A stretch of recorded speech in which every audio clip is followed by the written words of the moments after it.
নির্বাচনী মাঠে প্রশাসন পুরোপুরি নিরপেক্ষ ভূমিকা পালন করছেন না বলে অভিযোগ করেছেন বাংলাদেশ জামায়াত ইসলামীর নায়েবে আমির এটিএম আজহারুল ইসলাম। আজ দুপুরে বদরগঞ্জ পৌর শহরে বালুয়াভাটা নেহার সরকারি প্রাথমিক বিদ্যালয় কেন্দ্রে নিজের ভোটাধিকার প্রয়োগ শেষে সাংবাদিকদের তিনি এই প্রতিক্রিয়া জানান।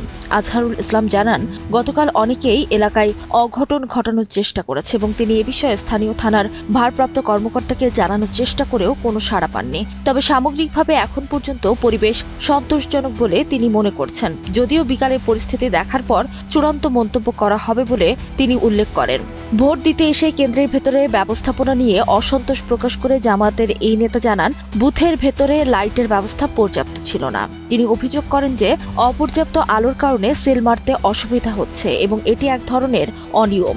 দীর্ঘ 17 বছর পর ভোট দেওয়ার সুযোগ পেয়ে তিনি অত্যন্ত আনন্দ প্রকাশ করে বলেন যে 15 বছর তিনি কারাগারে ছিলেন এবং দেশের মানুষ দীর্ঘদিন ভোটাধিকার থেকে বঞ্চিত ছিল। আজ জনগণ স্বতঃস্ফূর্তভাবে ভোট দিতে পারছে, এটাই বড় সার্থকতা।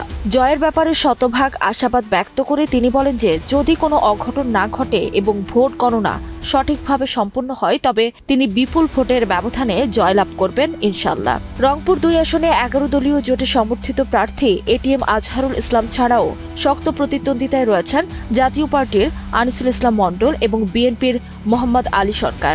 এছাড়া ইসলামী আন্দোলনের আশরাফ আলী এবং জেএসডির আজিজুর রহমান প্রতিদ্বন্দ্বিতা করছেন। রংপুর 2 আসনে মোট ভোটার 3,80,921 জন এবং 137টি কেন্দ্রে ভোট গ্রহণ অনুষ্ঠিত হচ্ছে।